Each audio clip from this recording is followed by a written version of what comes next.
Hello दोस्तों, अगर आपको ये कहानी पसंद आए तो वीडियो को एक लाइक कर देना और चैनल को सब्सक्राइब करना बिल्कुल ना भूलें। किसी ने डोरबेल बजाई। गीता दरवाजे पर आई और पूछा, कौन है? मैं हूँ जतिन, किसी ने जवाब दिया। गीता ने दरवाज़ा खोला। अरे जतिन, कैसे हो? आओ अंदर आ जाओ, गीता ने कहा। गीता और जतिन कॉलेज में पढ़ते हैं और 2 साल से फ्रेंड्स हैं। जतिन गीता को पागलों की तरह चाहता है। वो गीता के लिए कुछ भी कर सकता है, लेकिन एक गरीब घर से होने के कारण वो गीता को प्रपोज करने से डरता है। गीता के दिल में क्या है ये जतिन नहीं जानता। जतिन बोला, गीता मैं अच्छा हूँ, क्या तुम मेरी बैग उठाने में मदद करोगी? गीता बोली, इतना बड़ा बैग, इसमें क्या है? कुछ नहीं, मेरा कुछ सामान है बस, जतिन ने जवाब दिया।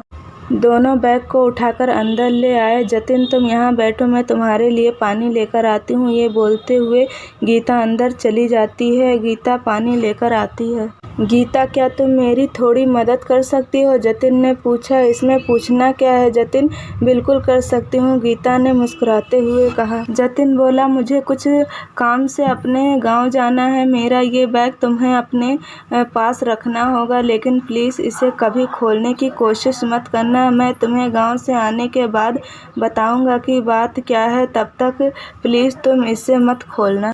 कहीं ये तुम चोरी करके तो नहीं लाए? गीता ने मजाक करते हुए कहा। अरे गीता, मजाक मत करो, ये बोलते हुए जतिन ने बैग को एक कोने में रख दिया और वहाँ से चला गया।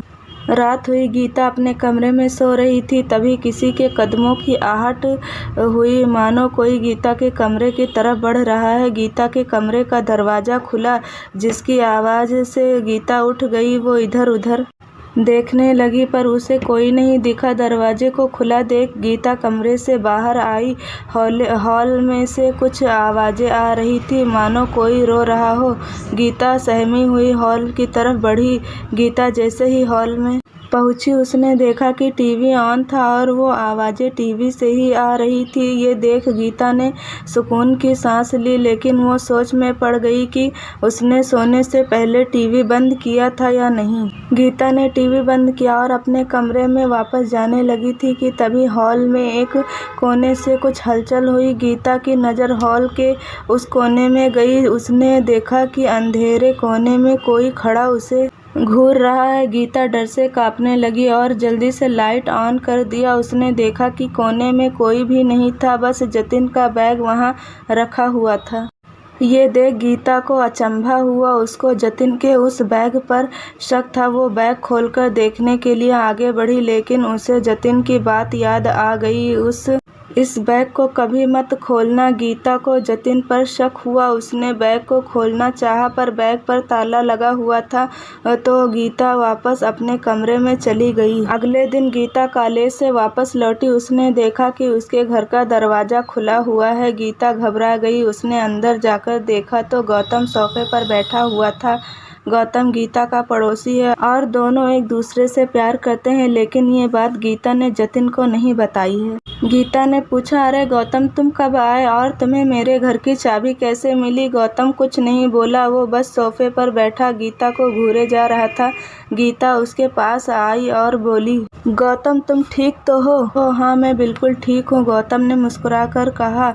मेरा घर तो लॉक था, तुम अंदर कैसे आए? गीता ने पूछा। तुम घर को लॉक करना भूल गई थी, गौतम ने जवाब दिया। गीता सोच में पड़ गई, फिर जवाब दिया, ओ हाँ, शायद मुझे याद नहीं था। गीता बोली, गौतम अच्छा हुआ तुम यहाँ आ गए, मुझे तुम्हें अपने एक क्लोज फ्रेंड जतिन से मिलवाना था, वो बस आता ही होगा। डोरबेल बजी, शायद जतिन होगा, मैं देखती हूँ, बोलकर गीता ने दरवाज़ा खोला। बाहर जतिन खड़ा था। जतिन तुम सही समय पर आए हो, मुझे तुम्हें किसी से मिलवाना है, अंदर आ जाओ, गीता बोली। जतिन, ये गौतम है, मेरा बॉयफ्रेंड है, हम दोनों 2 महीने से रिलेशनशिप में हैं। मैं ये बात तुम्हें बताना चाहती थी, लेकिन कभी मौका ही नहीं मिला। जतिन ने जैसे ही गौतम को देखा, वो घबरा गया और डर के मारे कांपने लगा। क्या हुआ जतिन, ये मेरा बॉयफ्रेंड है, गौतम। जतिन ने कोई जवाब नहीं दिया, वो बस चुपचाप खड़ा रहा, जैसे उसे सांप सूंघ गया हो। बोलो जतिन, क्या हुआ? गौतम ने हंसते हुए कहा। ये नहीं हो सकता, तुम तो मर चुके हो, जतिन ने गौतम से कहा। ये तुम क्या बोले जा रहे हो? जतिन। गीता बोली, हाँ गीता, मैं सच कह रहा हूँ, मैं तुम्हें सब कुछ बताता हूँ। जतिन बोला, गीता मैं तुम्हें प्यार करता हूँ और तुमसे शादी करना चाहता था, लेकिन मेरे पास इतने पैसे नहीं थे कि मैं तुम्हें खुश रख पाता। मुझे लगा कि मैं कितनी भी कोशिश कर लूँ पर मैं इतने पैसे कभी नहीं कमा पाऊँगा कि तुम्हें खुश रख सकूँ, इसीलिए मैंने चोरी करने का फैसला किया। मुझे एक अमीर आदमी का पता चला जिसने अपने घर में बहुत सारा काला धन छुपा रखा था। मैं उस आदमी के घर में गया, मैंने पैसे चुराए और एक बड़े से बैग में भर लिया और पीछे के रास्ते से भागने लगा। लेकिन जब मैं वहाँ से भाग रहा था तो गौतम ने मुझे देख लिया। मैं भागना चाहता था लेकिन गौतम ने मुझे पकड़ लिया और शोर मचाने लगा। मैंने गौतम को डराने के लिए चाकू निकाली। हम दोनों में झड़प होने लगी और गलती से चाकू गौतम को लग गई। वो ज़मीन पर गिर पड़ा। मैंने देखा कि गौतम मर चुका था तो मैं डर के मारे वहाँ से भाग गया और सीधा तुम्हारे घर आया। जतिन बोला, गीता ये गौतम नहीं उसकी आत्मा है। हाँ मैं मर चुका हूँ, गौतम बोला। ये सुनकर गीता रो पड़ी।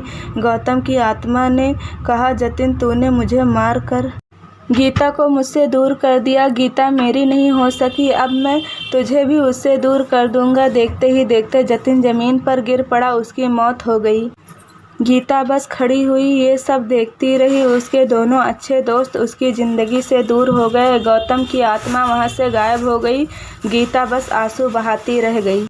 कहानी आपको कैसी लगी कमेंट में ज़रूर बताइएगा। मिलते हैं अगले किसी नई कहानी के साथ, तब तक के लिए अल्लाह हाफिज़।